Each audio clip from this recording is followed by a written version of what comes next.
Sí Es correcto, aquí estamos ahora para hablar sobre salud, un tema importante y yo diría que hasta cotidiano en muchos casos porque sucede con frecuencia, bastante frecuencia y no siempre sabemos cómo tratarlo. Así es un tema del que conocemos mucha gente que lo padece y que tiene que lidiar con eso día con día. Pero para conocer un poquito más de cómo identificar cuando se presenta y cómo combatirle, recibimos aquí al neurólogo Francisco Javier en el Mangú de la Mañana, en el Mangú Barrio. Bienvenido. Bienvenido, Hola, muchas doctor, gracias. y vamos a hablar sobre epilepsia, ¿verdad?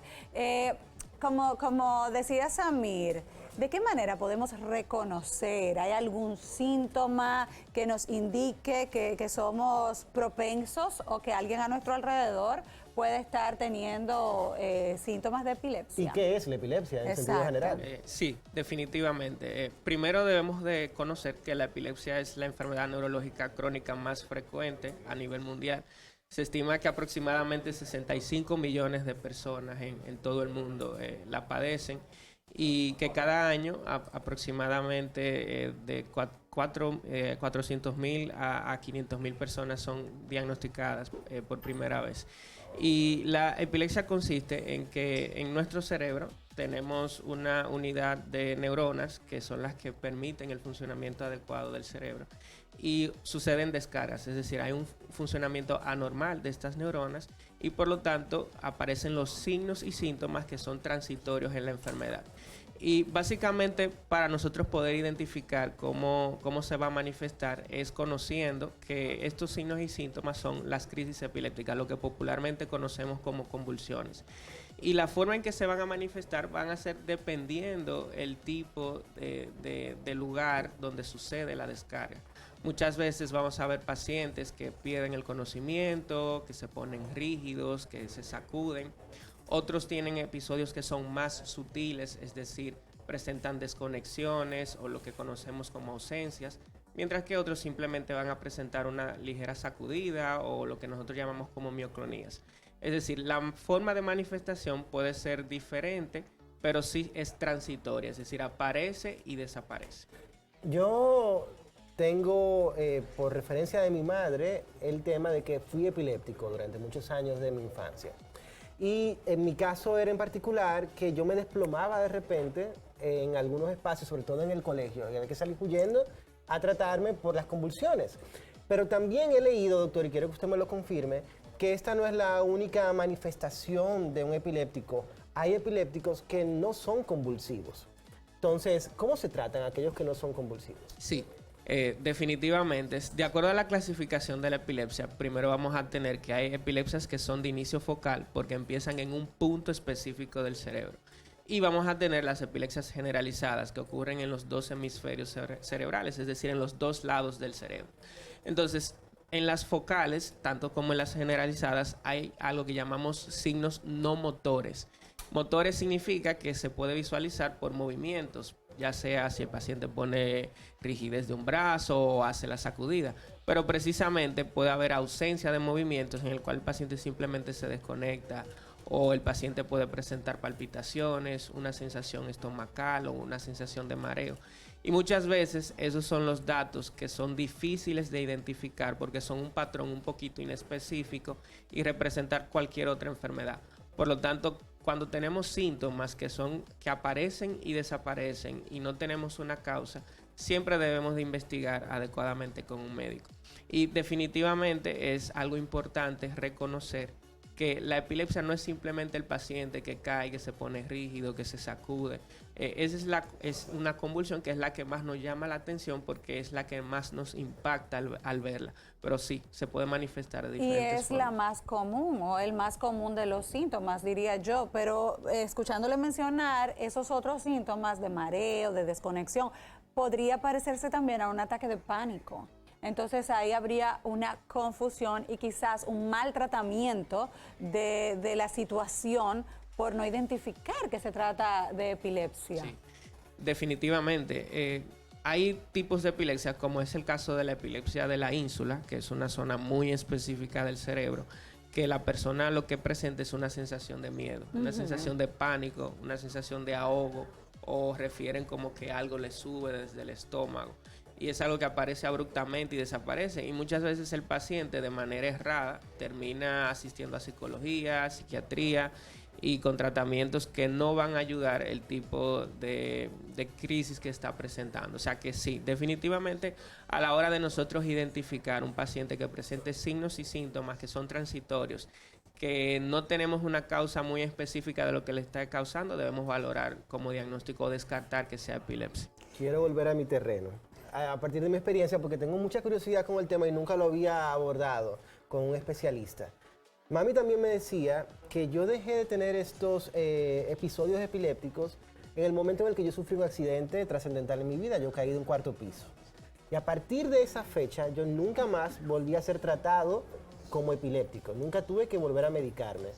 ¿Qué relación pudo haber habido en ese caso? Mira, no creo que haya sido el impacto que haya controlado, curado las crisis epilépticas.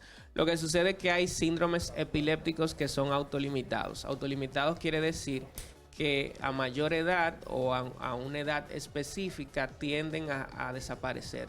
Hay un síndrome muy reconocido que es el conocido como epilepsia rolándica benigna o de puntas centrotemporales, que ocurre principalmente en niños. Suele aparecer a los 5 años y ya a mayor edad, cuando van llegando a la adolescencia, 12, 13, 14 años, desaparecen espontáneamente. Y cabe destacar que este tipo de enfermedades que son autolimitadas suelen tener un curso muy benigno, pero en esa etapa donde ocurren las crisis ameritan un tratamiento y un seguimiento. Es importante destacar eso que usted menciona sobre que pueden desaparecer esos síntomas a medida que el niño va creciendo. Es como en el caso de las alergias. Por ejemplo, mis hijos son súper alérgicos. Cuando eran pequeños hacían crisis recurrentes. Llegada a una edad, pues eso se controló. Sin embargo, el médico siempre me dijo, están controlados, pero eso puede aparecer nuevamente en otra etapa de sus vidas. ¿Pasa lo mismo con la epilepsia? Sí, definitivamente. En epilepsia, según la Liga Internacional contra la Epilepsia, que es la organización que hace las guías y los protocolos de seguimiento de los pacientes, se establece que la epilepsia está resuelta cuando el paciente tiene 10 años sin presentar crisis y de esos 10 años, 5 sin tomar medicamentos. Entonces, esto no pasa en todos los casos. Cabe destacar que de un total de pacientes, aproximadamente un 60% se controlan, pero no todos logran la libertad de crisis permanente. Y hay un 30% de los pacientes que se vuelven refractarios al tratamiento o farmacoresistencia. ¿Qué quiere dejar dicho esto? Que no responden con el adecuado uso de los medicamentos, aún usando un medicamento que es indicado para su tipo de enfermedad en específico. Y es algo que es sumamente importante de destacar, lo que es la farmacoresistencia, porque en estos casos representan quizás un dolor de cabeza tanto para la familia, para nosotros, para el mismo paciente, porque su calidad de vida se ve deteriorada y conlleva mayor gastos en uso de medicamentos. Y son los casos que debemos realizar una mejor investigación a la hora de nosotros evaluarlo para poder identificar cuáles medidas diferentes a medicamentos podemos ayudarlo para control de crisis. Entiendo que por la complejidad del tema en términos de salud, el tratamiento lleva medicamentos controlados. ¿Cuáles son esos tratamientos que por lo regular debe someterse el epiléptico? Precisamente el paciente que vive con epilepsia, con la enfermedad, en un 60% se controla con fármacos. Son conocidos como fármacos anticrisis o fármacos anticonvulsivantes. ¿Qué hacen estos fármacos? Lo que buscan es desinhibir o por un mecanismo de acción dentro del cerebro, controlar lo que es la actividad eléctrica de las neuronas, evitar las descargas o evitar el cortocircuito. ¿Qué sucede? Hay que destacar que estos medicamentos no son modificadores de la enfermedad, es decir, no curan la enfermedad, controlan las crisis. Lo que busca es prevenir que la crisis no suceda.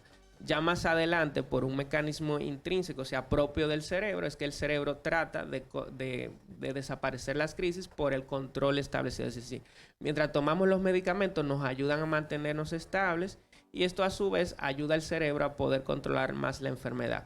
Pero ahora bien, los fármacos anticrisis o anticonvulsivantes no son la única medida terapéutica. En aquellos casos que representan un tercio de los pacientes que no responden a los medicamentos, pues hay opciones como la cirugía de epilepsia, colocador del estimulador del nervio vago, que es un aparatico que se puede colocar para tratar de inhibir la crisis, y también hay otras medidas alternativas como incluso la dieta cetogénica es una opción, y otras más que dependiendo del caso se puede valorar para poder detectar si el paciente pudiera lograr un control de las crisis.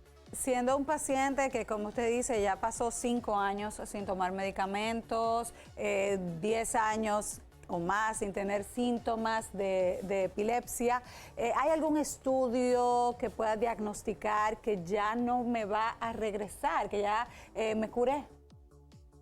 Precisamente no, nosotros usamos estudios complementarios. Primero, para ayudar a identificar el diagnóstico. Antes de saber lo del control, es importante identificar que el diagnóstico per se de epilepsia, es decir, cómo yo sé que tengo epilepsia, es la presencia de los eventos, de las crisis epilépticas por el patrón, ya sea un neurólogo o un epileptólogo. Entonces, ¿qué sucede?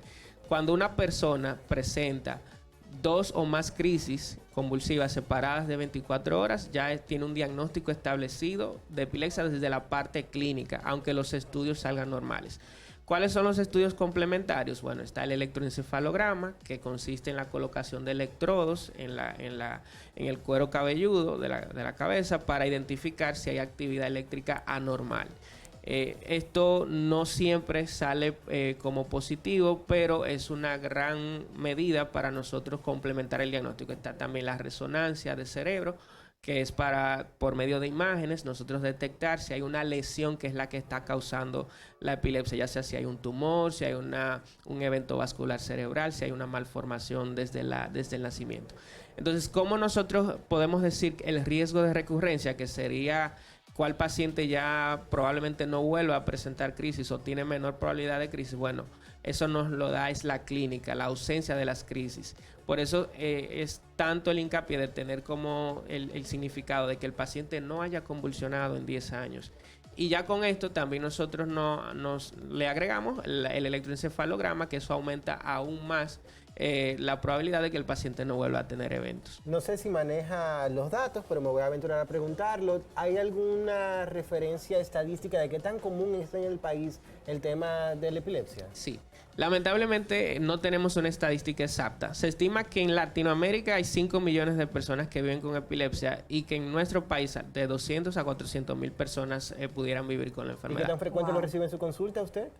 Yo soy epileptólogo, por lo tanto el 70% de mis pacientes tienen epilepsia porque son referidos desde otros neurólogos. O sea que yo diría que en una consulta de neurología pudiera ser incluso hasta la mitad, de un 40 a un 50% de los casos, porque es la enfermedad neurológica más frecuente desde el punto de vista crónico a largo plazo. Alto, Magnolia. Muy alto, lo que indica realmente, señores, hay que chequearse, hay que ir a las consultas preventivas, porque como dice el doctor, hay varios factores, múltiples factores que en este caso pueden detonar en epilepsia. Así que no nos confiemos de que hoy nos sentimos bien y que vamos a estar bien todo el tiempo. Ojalá así sea, con Dios delante, pero vamos también a acudir al médico, al especialista y certificar que sí estamos bien, que no hay nada por dentro que esté caminando y que se pueda convertir entonces en un dolor de cabeza muy grande después. Gracias, doctor, por acompañarnos hoy. Sus redes o su teléfono para que el público que nos ve pueda consultar directamente. Claro que sí. Aprovechar que noviembre es el mes de concientización sobre la epilepsia, por lo tanto se motiva que se hable sobre la enfermedad para evitar los estigmas. Y me pueden seguir en Epilepsia MD en Instagram, estamos a sus órdenes, estamos a la orden, yo trabajo en Sedimat, Plaza de la Salud y en Corazones Unidos, o sea que mucho gusto y gracias por la invitación. A usted, doctor. Hacemos una pausa comercial y regresamos en segundos aquí en el Mangú de la Mañana, en este Mangú Barrio que está cada vez más encendido. No se lo pierdan.